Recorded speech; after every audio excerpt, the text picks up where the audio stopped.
Tudo joinha? Então, hoje nós iremos aprender mais um pouquinho sobre os contos populares. E vamos saber também, relembrar que as festas juninas também é uma festa popular, faz parte da cultura do povo, tá certo? Hoje é dia 23 de junho, véspera de São João.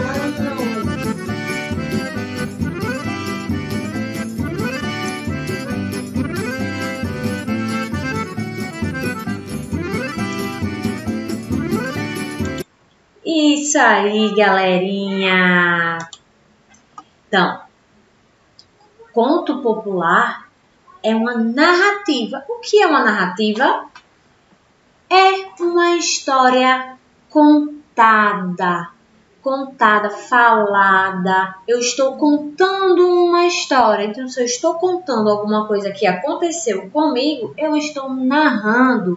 Então, uma narrativa é uma história contada oralmente, certo? Ela é transmitida também de geração em geração. Ela foi passada de geração em geração. Os mais velhos foram contando para os mais novos, que foram ficando mais velhos e contando para os mais novos, e assim por diante. Por isso que os contos populares, eles não se perdem, eles se reinventam. Ele é chamado de conto popular por quê? Porque popular já quer dizer o quê? Povo. Então, todo mundo conta o conto popular da sua maneira, do jeito que conseguiu compreender o texto, que conseguiu interpretar, certo? A pessoa que conta o conto, ela também vai contar, da forma que ela entendeu, da forma que ela achar mais engraçada. Ela pode tirar alguns pedaços desse conto? Pode. Ela pode acrescentar algumas partes desse conto? Pode. Porque o conto, ele não tem dono. Nós somos donos do conto. Nós que inventamos. Então, o conto popular, ele é o conto do povo. Conta a história, a cultura de um povo. Certo? Outra coisa também, os contos, eles também mostram um ensinamento, eles também estão ali para fazer com que o leitor, você que está lendo ou que está ouvindo o conto, consiga refletir sobre a mensagem que o conto está passando. Tá certo? Então, nós iremos ver o início de uma outra versão do conto que nós vimos ontem, O Defunto Vivo, certo? Coloquem aí no livro de vocês, página 81. Essa é uma outra versão, certo? Lembra que a tia Edila falou que os contos, com o passar do tempo, eles vão sendo criados várias versões diferentes, Eu posso contar esse mesmo conto de uma maneira diferente. Outra pessoa pode escutar o conto que eu contei, que eu narrei, e contar para outra pessoa de uma outra maneira totalmente diferente, tá? Os contos também, eles vai ter sempre, a forma de falar, a linguagem simples de cada região, de cada cidade. Aqui no nosso Nordeste nós usamos o oxente, o vixe, a Maria, Mas lá no Sul, lá em Minas Gerais, eles usam o trebom, trem gostoso, Eles têm uma linguagem diferente, que é própria daquela região, como nós aqui no nosso Nordeste também vamos ter uma linguagem própria da nossa região. Então, esses contos, o conto popular, eles vão se adaptando, as pessoas vão adaptando ele a cada região, a cada cidade, a cada estado, aonde ele é contado. tá? Então, lembre-se, narrativa é contar. Eu estou falando, estou contando algo que aconteceu. Então, eu estou narrando algo que aconteceu comigo. Então, o que é a narração? É você falar, é transmitir uma mensagem oralmente, tá? Então, vamos lá na página 81 do livro de português de vocês. Então, vamos ler essa versão do conto O Defunto Vivo. Em alguns arraiais do interior mineiro, quando morria alguém, costumavam buscar o caixão na cidade vizinha, de caminhão. Certa feita, vinha pela estrada um caminhão com sua lúgubre encomenda. Quando alguém fez sinal pedindo carona, o motorista parou. Se você não se incomodar de ir na carroceria, junto ao caixão, pode subir. O homem disse que não tinha importância, que estava com pressa. Agradeceu e subiu.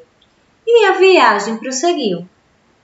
Perceberam que o início dessa versão do conto O Defunto Vivo, ela é diferente da versão anterior que nós lemos ontem, né?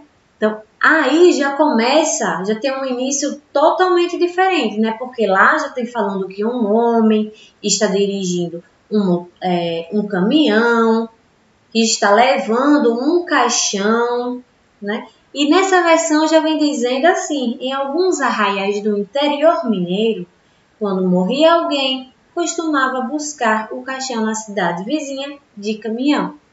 Então, a gente já tem uma ideia de onde se passa esse conto. Na versão anterior, a gente não tem como saber qual o local em que se passa o conto. Nessa de hoje, nós já conseguimos identificar o local onde está se passando o conto, onde essa história está acontecendo, certo? E o que quer dizer arraiais? Arraiais são cidades pequenas, não é só arraiais de festa junina não, tá, gente? Também significa cidades pequenas, também era chamada de arraiais o lugar onde os soldados se alojavam durante a guerra, certo? Então, vamos continuar. 7ª questão. O que vocês irão identificar aqui na 7ª questão? Deixa eu vir para cá. Qual a principal diferença entre as duas versões do conto O Defunto Vivo?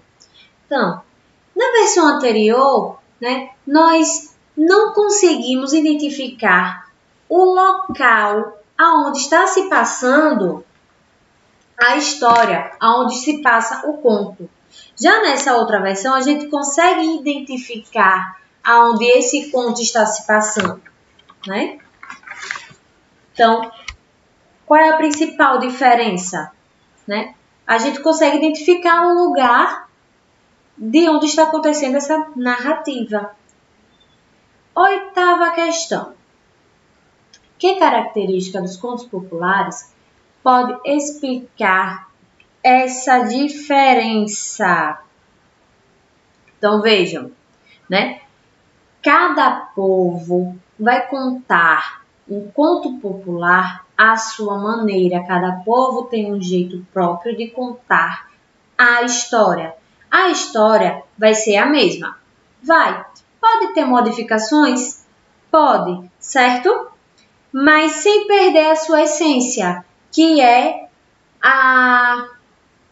o ensinamento, a reflexão que esse conto quer lhe passar. Então, o conto popular, ele vai ser contado em cada região de uma maneira diferente, mas sem perder o seu significado, tá? Então, na 9ª questão, dê um novo desfecho ao conto O Defunto Vivo. Como foi que aconteceu o final, o desfecho, na versão anterior? Então, vocês irão transformar esse final. Quem vai criar o final desse conto vai ser você, tá? Então, aí nós temos um pedacinho do final. A partir daí, vocês podem começar a decidir como vocês querem que essa história, que esse conto termine. A sacudida acordou Dorminhoco, que abriu a tampa do caixão e perguntou: será que já parou de chover?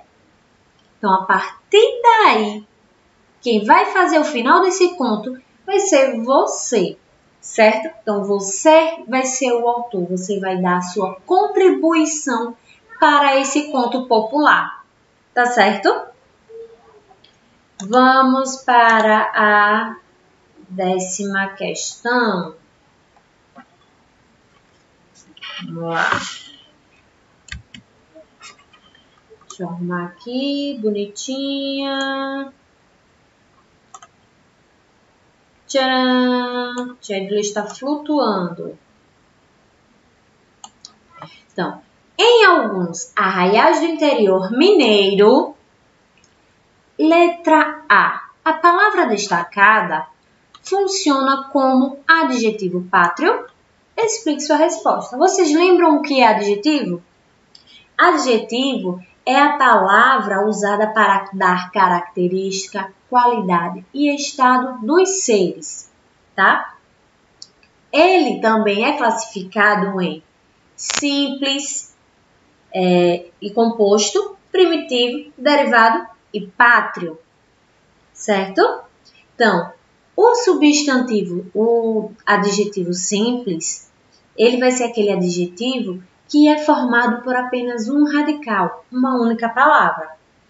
O adjetivo composto, ele é formado por 2 radicais, formado por 2 palavras. Um exemplo de um adjetivo simples é a cor da minha camisa. Minha camisa é azul.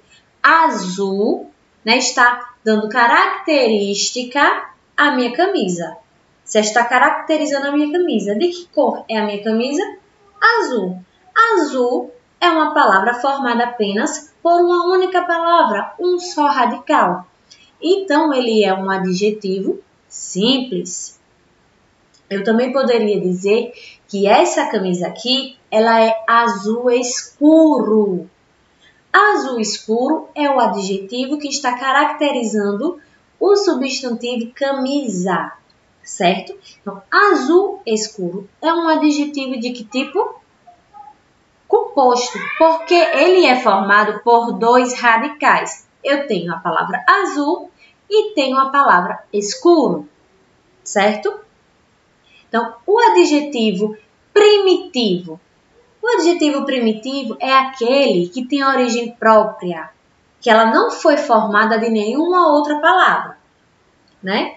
Um exemplo, tia vai dar também uma outra cor, a palavra amarela, igual a essa bandeirinha aqui, certo? A palavra amarela, ela é um adjetivo primitivo. Por que ela é um adjetivo primitivo? Porque ela tem origem própria. Ela não foi criada de nenhuma outra palavra. Porém, eu posso criar uma outra palavra usando o adjetivo amarela. Essa bandeirinha aqui é amarela, certo? Ou eu posso dizer que essa bandeirinha é amarelada ou está amarelada. Amarelada é um adjetivo derivado porque ela foi criada a partir do adjetivo amarelo. Tá certo? E temos o adjetivo pátrio.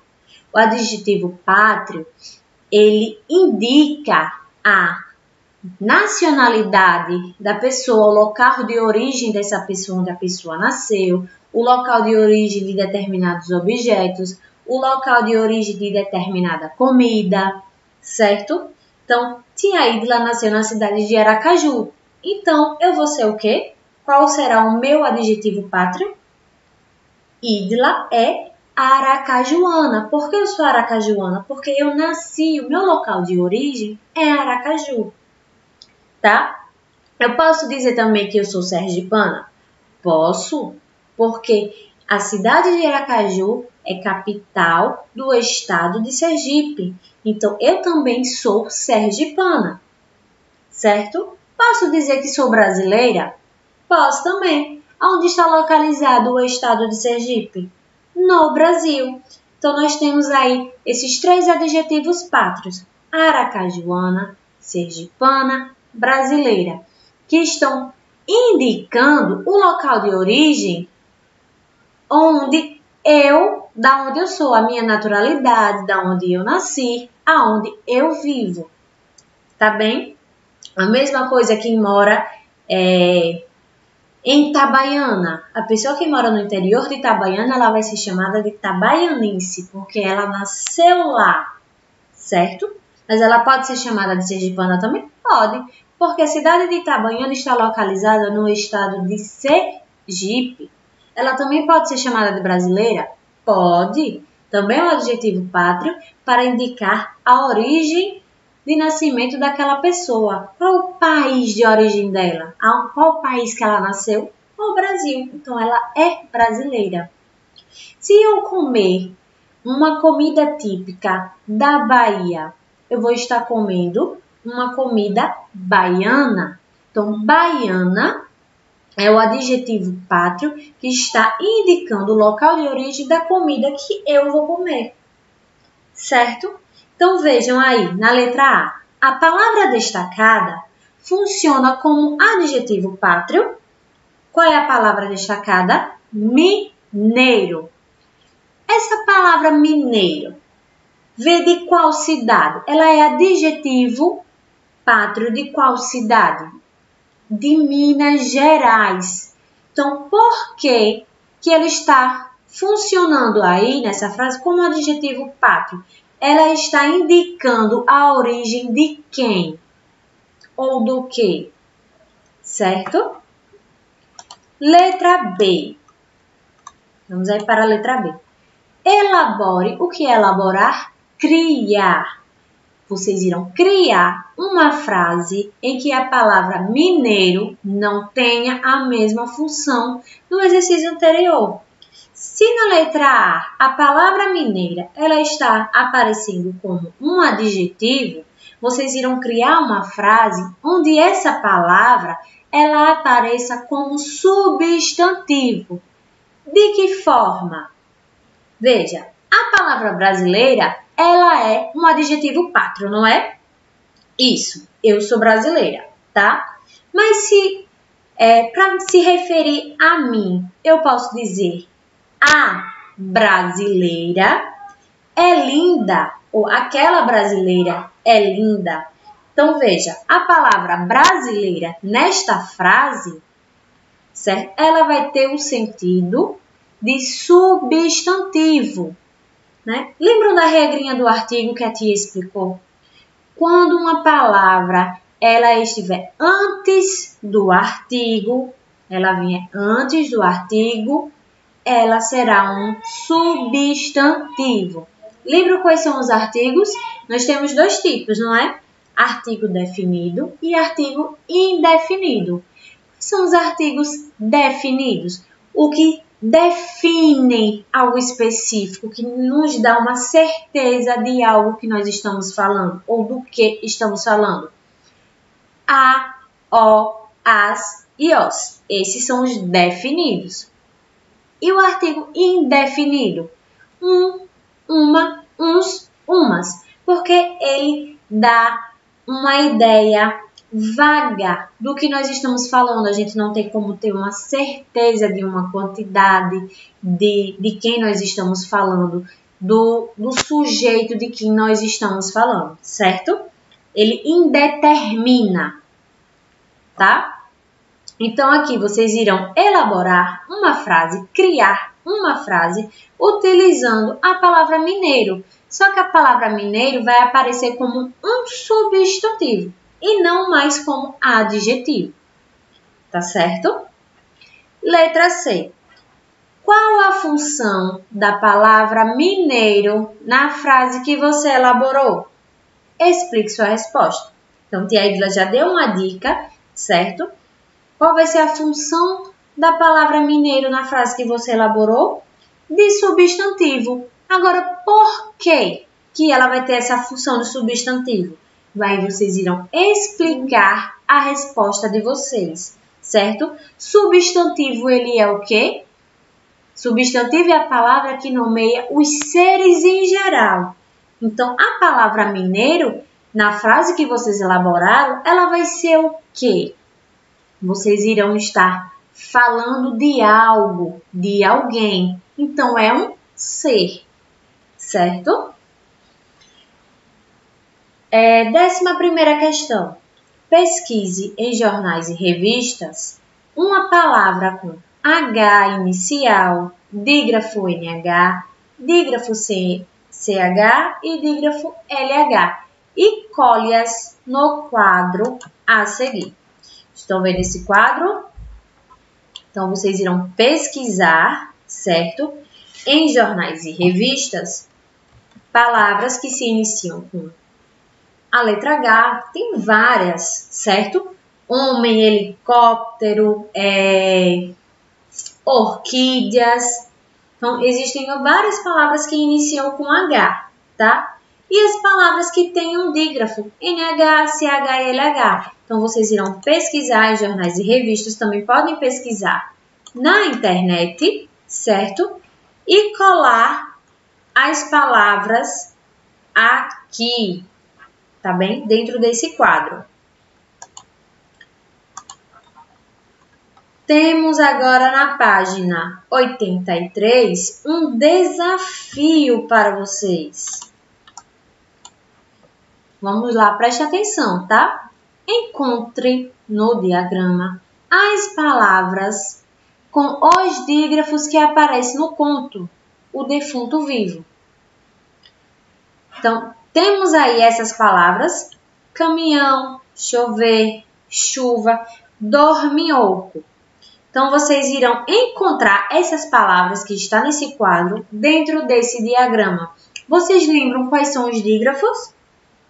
Então, hoje a gente está trabalhando os dígrafos consonantais, que são aquelas que têm consoantes, certo?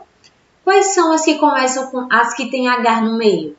Que são essas que vocês irão procurar aí no diagrama. CH, NH, LH. As repetidas, RR e SS. As que são parecidas, QU e GU.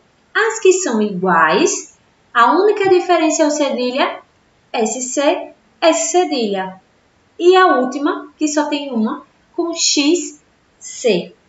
Certo? É fácil lembrar dos dígrafos, viu, galerinha? Então, façam a atividade de vocês, certo? Com bastante capricho, tá? Lembrem de mandar a atividade para a tia Idla poder corrigir. Capriche, nada de letra grande, nem muito pequena. Na linha, escrita na linha corretamente, certo? Lembrem-se da vírgula, do ponto final. Início de frase se escreve com letra maiúscula. Quando acabar a frase, coloca ponto. Tá certo? Então, muito obrigada também a vocês, papai, mamãe, vó, tia, madrinha, irmã, que está acompanhando o desenvolvimento e a realização das tarefas de cada um de vocês. Isso está sendo fundamental, tá? Muito obrigada e vocês estão de parabéns, certo? Parabéns, Maria Sofia, que está mandando as atividades para a tia Idla. Parabéns, Olivia. Parabéns, Nicole. Parabéns, João Vitor. Eu quero receber a atividade de todos para dar um parabéns aqui também, tá certo? Ah, parabéns, Laís. Ó, tá de parabéns. Um beijo e até o próximo vídeo. Tchau!